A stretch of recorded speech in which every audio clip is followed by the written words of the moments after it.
Bonjour à tous et bienvenue sur la Minute Conseil Assurance, le podcast de l'agence Mendes. Régulièrement, nous répondons à vos questions sur les assurances ou les crédits hypothécaires. Et je dis régulièrement parce que ça fait plusieurs mois que ce podcast est resté en stand-by, la faute à beaucoup de travail. Dans un épisode précédent, Thomas nous expliquait qu'il était devenu formateur à plein temps. Il dispense d'ailleurs des cours divers comme l'AFA pour les courtiers par exemple. Et c'est la raison pour laquelle vous l'entendrez beaucoup moins intervenir dans l'ensemble de ce podcast.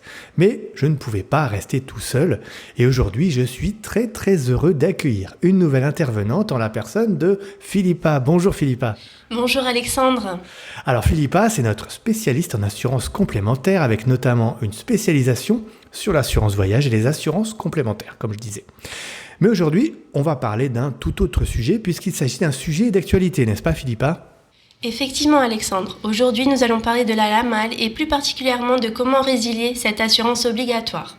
Pour ceux qui ne le savent pas, vous avez jusqu'au 30 novembre pour résilier votre assurance de base auprès de votre assureur actuel. Et attention, il faut bien que la résiliation arrive chez l'assureur avant cette date. D'ailleurs Philippa, quels sont les moyens de résiliation que nous avons aujourd'hui ? Alors, il est conseillé d'envoyer votre demande de résiliation par courrier recommandé, même si certaines caisses maladie acceptent les résiliations par email. Avec le recommandé, vous avez une preuve de votre demande en cas de non-réception de celle-ci par la compagnie.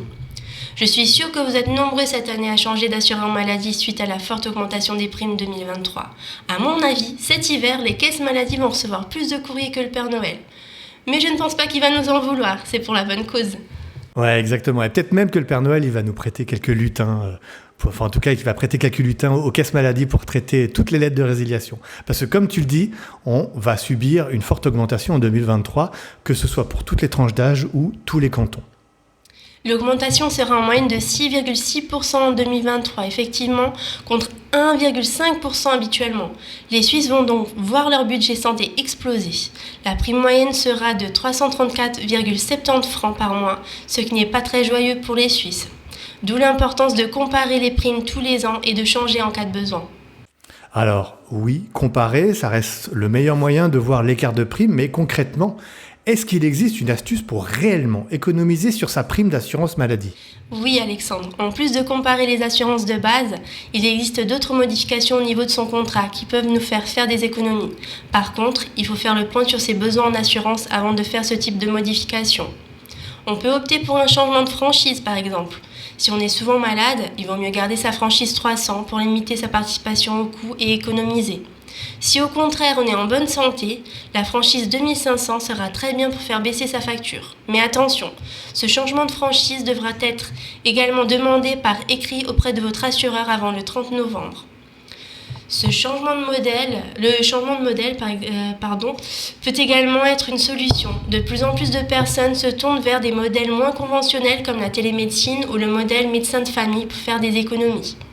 Le modèle télémédecine peut être utile lorsqu'on habite dans des cantons un peu plus reculés, dans des centres de soins, où on a un petit peu plus de mal à se faire soigner. Par contre, le modèle médecin de famille, lui, est apprécié par les assurés.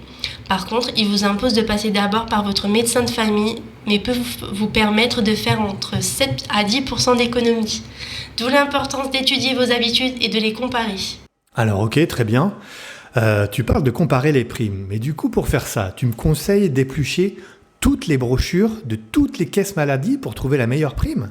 Non, on est au XXIe siècle. On peut tout faire en ligne et demander conseil à des spécialistes. Vous pouvez contacter l'agence Mendes via les différents supports de notre site ou par téléphone. Un spécialiste vous conseillera rapidement selon votre situation et gratuitement. Nos 30 ans d'expérience nous permettent aujourd'hui de proposer à nos clients un vaste éventail de compagnies d'assurance et de proposer les meilleurs prix à nos clients. Alors à l'agence Mendes, vous pouvez nous contacter via nos formulaires ou prendre directement rendez-vous en ligne et nos conseillers pourront vous répondre en rendez-vous ou même par visio car, comme l'a dit Philippa, nous sommes au XXIe siècle. Voilà, vous savez pourquoi il est important de comparer chaque année votre prime d'assurance maladie pour ne pas trop subir les hausses. Mais surtout, si vous souhaitez changer de caisse maladie, n'oubliez pas d'envoyer rapidement votre lettre de résiliation. On est dans la semaine où il faut l'envoyer. Philippa, un grand merci pour tes réponses. Merci à toi Alexandre.